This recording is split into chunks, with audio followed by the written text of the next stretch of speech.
It's not only JKIA. It's that all the airstrips in the Republic of Kenya are going to be managed by this company. All aerodromes? Absolutely. There is nothing you can IPP with national airports. Why? Because they border on national security. So yes, we need a new terminal at the airport. But do we need to hand over JKIA as an asset to a foreigner? That is not the solution.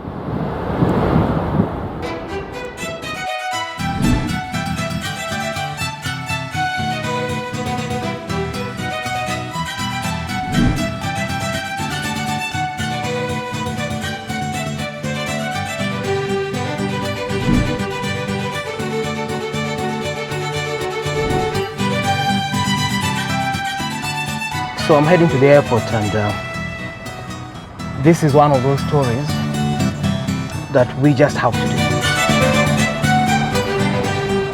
Our sovereignty is under threat, and those who are in office, those who are in power, have obviously mortgaged this country.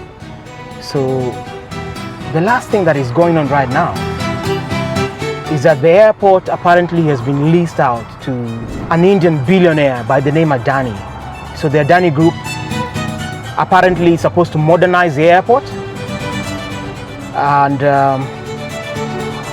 they have been given up to 30 years to run and manage the affairs of not just the JKIA airport, which apparently is what has been mentioned to the public most of the time. It's about the entire aerodromes within the country, and there's many of them. At least over a dozen, by my estimation. I would need to check that fact though. So that is what is going on. So I'm stepping out here. I'm aware that security is on high alert, but this story has to be told. Why would the leadership mortgage the country? Why would they do that? Senator Onyonka blew the whistle on this matter. And at the time, they were pretending, saying, no, we are not doing anything of the kind. We are just trying to modernize the facility. So all of this is hidden in secrecy, a veil of secrecy. And this has been the challenge in this country, that even the road that is up here, the expressway, was done at the cost of billions of shillings. And Kenyans never really got to see the small print, the detail of that document, that engagement with the Chinese corporation or the Chinese government. And that seems to be the trend now, which is sad, you know. So we need to get to the bottom of this. But let me share a story of JKIA with you. If you're new here, this is Afrocentric in Nairobi, and I'm taking a trip to the Jomo Kenyatta International Airport, JKIA if you wish, to just give you a glimpse of what this is all about and talk a bit about the history of this place and the need for a country to be in control of its own affairs. That seems to be something that we are slowly losing, and we are losing our sovereignty, we are losing the power of the people taking care of their affairs. Those who are in power sadly do not want to listen. So we will unearth these stories. We will share a series of this about the Adani haste in Nairobi, about the aerodromes in Kenya. So let's get to it, right?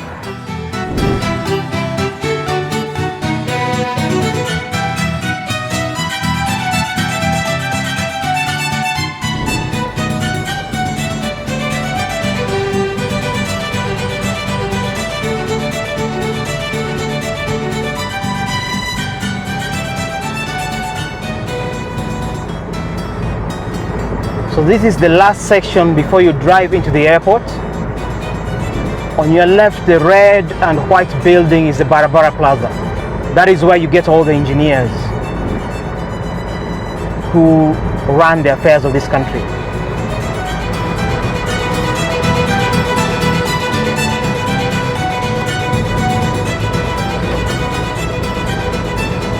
That's the toll over there, that's the toll station. If you are using the expressway and you need to rush to the airport to avoid the traffic, that's the road you need to take. So it will bring you there quite quickly. So if you're coming from town using the expressway, that should take you an estimated 15 minutes and you should be there. Also, if you're leaving the airport, you're coming out.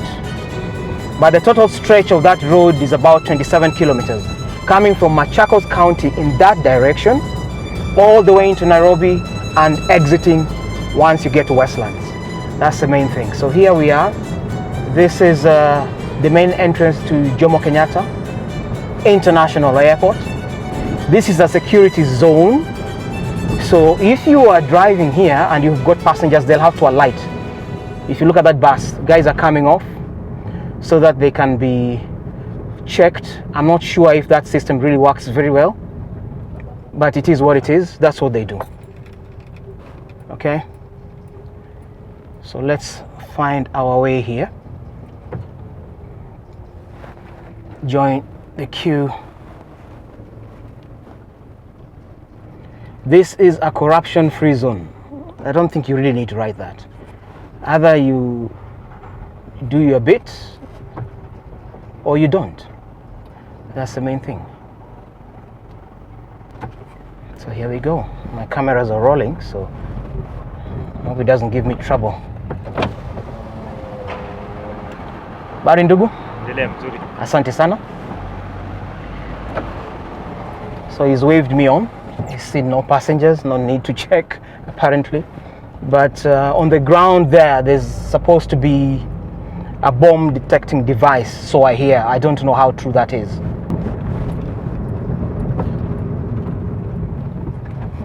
I can't give them a lift today, I'm recording. So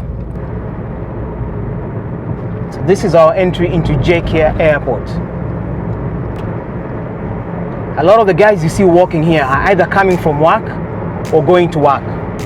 Commuting to the JKIA Airport sometimes can be such a headache. Can be such a headache for those who work there. And maybe even the economic times are hard. So even bus fare can be a problem.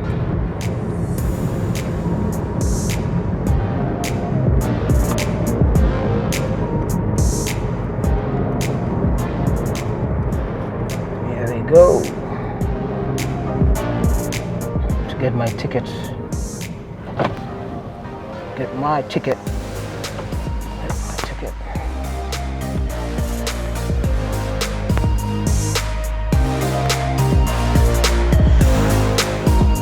Yep. So we are finally into JKIA Airport. Now this airport originally was actually built way back in 1938 thereabout. Of course by the British Colonial Office, who were at that time colonizing this beautiful country, Kenya. At that time it was called the Embakasi Airfield. In 1938 when the Brits built it. And you'll remember that this was just also before the Second World War. So the airport, the Embakasi Airfield, served as a place where the military planes, especially for the Allied forces, would come back to refuel, to get their repairs done, and things like that. So from then on already, it became a major post, a major hub for the region, for the East African region. And you remember the Allied forces would be stationed or moving around the Indian Ocean area. And so this was a very vantage point for them. So after the Second World War, the airport, of course, got upgraded, facelifts here and there, new instruments where the guys would be able to control the flights. But in 1958, the airport was reopened, it was new, renamed from Embakasi to the Nairobi International Airport. And it has since then become a major hub.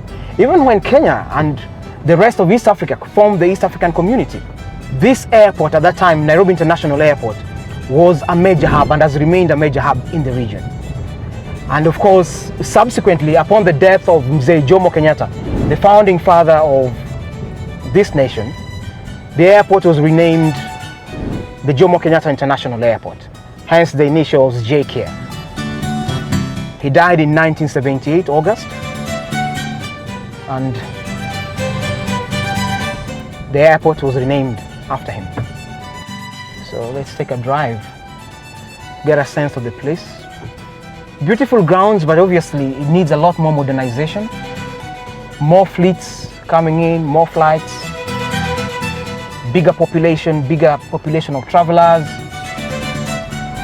And I think for those who follow Larry Madowo, the Kenyan CNN correspondent in Africa, he's always had a scuffle with the CS transport, Murkomen. It gets worse. There was major leakage during the rain, and that was such an embarrassing affair. But of course we know that the floods affected many areas in the world, many countries, many aerodromes, many airports, not just ours. That was a problem, and the tiff has continued. But I remember they met in Paris, and maybe they had tete-a-tete and just talked about it. I think the whole point about pointing out some of these challenges is to have the country fix these things, is to get the nation working better. Those who are in political office, half the time they don't want these things pointed out. They would rather maintain the status quo. No questions asked. They are the lords. Who are you to dare question them? So, Mr. Murkomen, you have your job cut out for you, man. If you're watching this, you have a job cut out for you. But now the big challenge is, why would a nation sneak into a deal with a foreign organization, a foreign individual, a foreign business, to auction the entire aerodromes in the country? Why would that be done? I think it's really, really, really disappointing. Adani is a controversial billionaire, Indian billionaire, who has made money building ports, mining coal, and built an empire. He's probably among the top 3 or 4 richest in the world. I don't have the data, but the last time I remember, he was that rich. And one of the challenges that you face as a country is that you undermine your own sovereignty. You are losing control, you are giving control to a foreign entity who may as well be interfered with by the connections that they have from their own motherland. India and Kenya have good relations, certainly, but we leave ourselves open, because one of the things about airports or aerodromes is that this is the entry point for many, many countries. So if it is the entry point, then it means a lot of data, personal data of individuals, of government corporations, of diplomats who are coming in and out of the country is exposed to a system that is manned by a foreigner. So why a government would want to give that opportunity to a foreign power baffles me. Kenyans have been up in arms, and you've seen the Gen Z and millennials come out fighting and questioning the manner in which things are done unilaterally. We have a constitution that is calling for the engagement of citizens in decision making, but it appears that the whole process is just a rubber stamp activity. These fellows just don't care. They feel very insulated by the office, by their offices, and therefore can do anything. But I think the last riots, the demonstrations that forced the government, forced the sitting president to fire his entire cabinet, if it is anything to go by, is a clear indication that things are not going to be the same in this country. I concede. So there might be a lull in the storm, but something will give. Something will blow up. It may take time, but 2027, clearly. 2027, which will be our next general elections, Kenyans have actually said they will make sure they teach this government a lesson. I think for a vast majority of Kenyans, the greatest disappointment is that one particular individual who has been a champion of plural politics, who has been a champion of human rights issues, governance in the country, the rights of Kenyans in general, one the former Prime Minister Raila Odinga to then decide to work with the government at a time when many youths lost their lives brutally in the hands of police. Many have been abducted. A few are still missing. We have no idea where they are. There are stories about gunshots within communities, and there's talk about lives that were taken away in the most hideous manner. We still don't know the truth because unfortunately the government is operating in a veil of secrecy. Hence the things going on here. So I may have missed, I think I'll need to take a turn so that I can actually pay for my ticket before I leave. So let me just do that. So one of the biggest challenges we face here is that we do not have enough canopies or facilities that really accommodate the traveler, either arriving or leaving. The challenge that half the time you are rained on, you see you've got your walkways, you've got your pedestrian crossing, but the airport needs to be modernized. So this time just to park in here, pay for my ticket. Getting a parking spot might be a challenge here.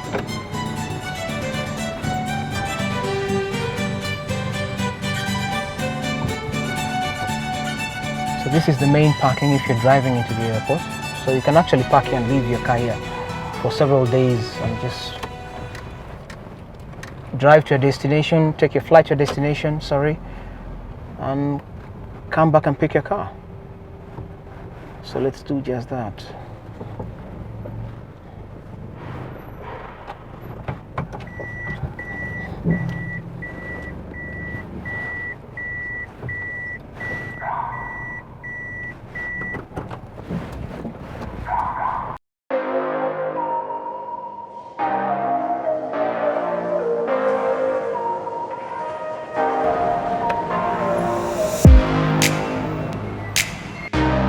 The craziest thing just happened to me.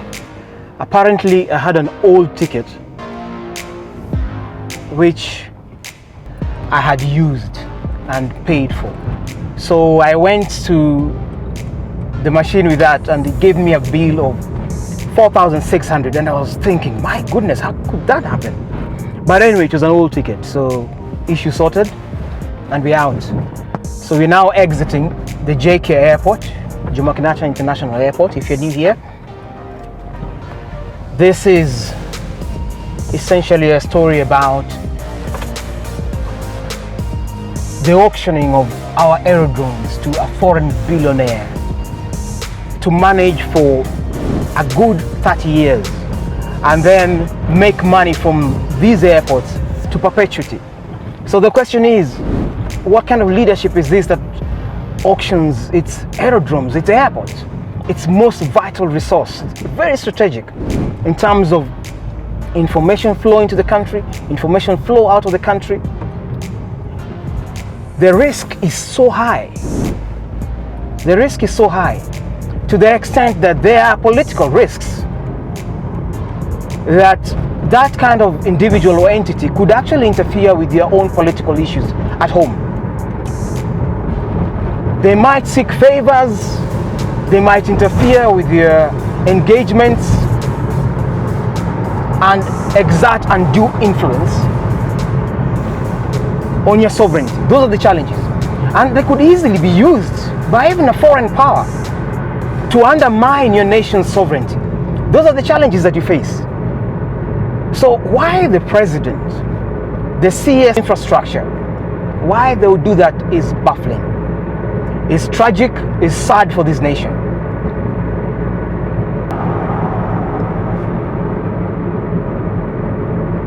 But these are real serious challenges. Political instability, of course, now is at our doorstep. Young Kenyans have said, we will not allow you to carry on like this. You know?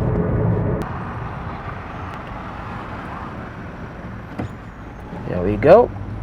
So I think it just picks it because it's got the number plate.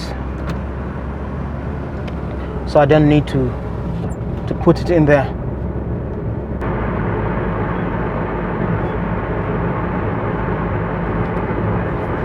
So Kenyans, what do you guys think? Please share your comments, and even our brothers and sisters who are out there, share your comments. I'm not sure that the US government would let the JKIA airport be manned by a foreign entity. I don't think that the UK government would let Heathrow be manned by a foreign entity. Same as South Africa or Tambo Airport. So the zeal with which this government is doing things, for those who are in this country, for Kenyans, it just points to one thing, that it is someone's deal. Somebody is bound to benefit, and benefit in the short term, and also benefit into perpetuity. That's for you to read between the lines. But I think the truck is really coming fast. But I think we can guess who is doing that. If you look at the thumbnail, do the math. Do the math, you know?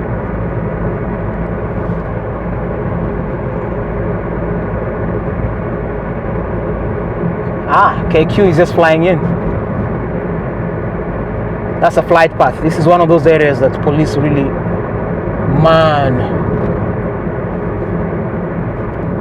One of the biggest challenges we have in Africa is that the sense of history seems to be something that those in leadership do not really care about. If you look at the colonial powers and how they manage their affairs in developing countries, how they harvested resources, violated human rights, how they engage in the slave trade, it should tell you that it is time that Africa looks out for itself. But these leaders are essentially working in cahoots with the very West. In Kenya, for example, we had people who were known as the Home Guards, who supported the colonial power, the enablers on the ground, who are in charge of making arrests, snitching on locals. Never mind that they themselves were victims in the process, but they didn't see it like that. In the slave days, we also had kingdoms where some of the kings, once they were overpowered, decided to work with the foreigners to sell off their brothers and sisters in the Caribbean, in the Americas, in Britain. So, you can understand why you hear a lot of cry about those you call brothers, like our Western black family talks about, that those who refer to them as brothers were the very people who sold them. I would want to think that there's a section of those who participated, but a vast majority did not, certainly lost their lives in the process. That's a reality. And now blacks all over the world, including Africa, have got to wake up and step up to the plate, make a difference in their countries, not keep exploiting. What we have seen as recent demonstrations in Kenya is the youth saying, we will challenge the status quo. It's no longer going to be business as usual. You have sold our country for a penny, sold our youth. We have seen a brain drain in Kenya, across many African countries. We still see many Africans struggling to cross the Mediterranean, crossing violent states, areas like Libya, to just try and run away from strife at home and eke out a better living, in the belief that things are better in the West.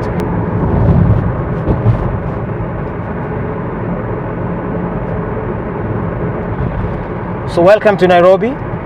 If it is your first time to view any clips from Nairobi, this is the city of Nairobi. We used to call it City Under the Sun. The green city under the sun. But slowly Nairobi too is becoming a concrete jungle in certain sections. It is one of those capitals, if not the only one, where you will find a game park somewhere to my left, literally just some 5 kilometers to my left. The Nairobi National Park, where you'll find the Big Five. And the Big Five is the lion, the elephant, the rhino, the cat family within those grounds. So you can go for a game drive either very early in the morning, that's the best time, late in the evening, because the animals run away from the heat.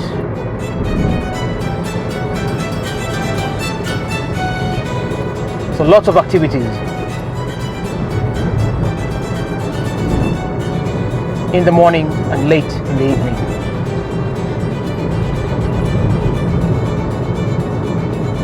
Welcome to Nairobi, man. Welcome to Nairobi. So if you have watched this far, obviously this has made sense to you. Give it a thumbs up, give it a like, or support a brother. Like, subscribe, man. So we can go the mile, go the distance, and bring you a lot more stories and a lot more commentary on the issues that affect you as a black person out there, the issues that affect black in Africa and across the continent. My greatest desire is just to tease out the beauty and the best of Africa, slowly through the region of East Africa, eventually on the broader continent of Africa, where we can celebrate motherland Africa. So we are now entering South Sea. The road continues on to town. The monster concrete up there, that's the expressway, also takes you to town, and way past town into the Westlands area of Nairobi. This should be Popo Road. I think so, yes. This should be Popo Road. So many thanks for watching. Many thanks for staying this long. I hope there's something you can take away from it. Please do share your thoughts about the risk that this country is taking, bringing in foreigners to manage the aerodromes. It's a huge risk. And why a sitting president, why his cabinet would choose to do that can only be for commercial reasons. And unfortunately, the nation is at risk being sacrificed at the altar of self-acquisition. That has got to be the honest truth that we must say. So many thanks, people, and we see you in the next one. This is definitely Afrocentric. I'm out.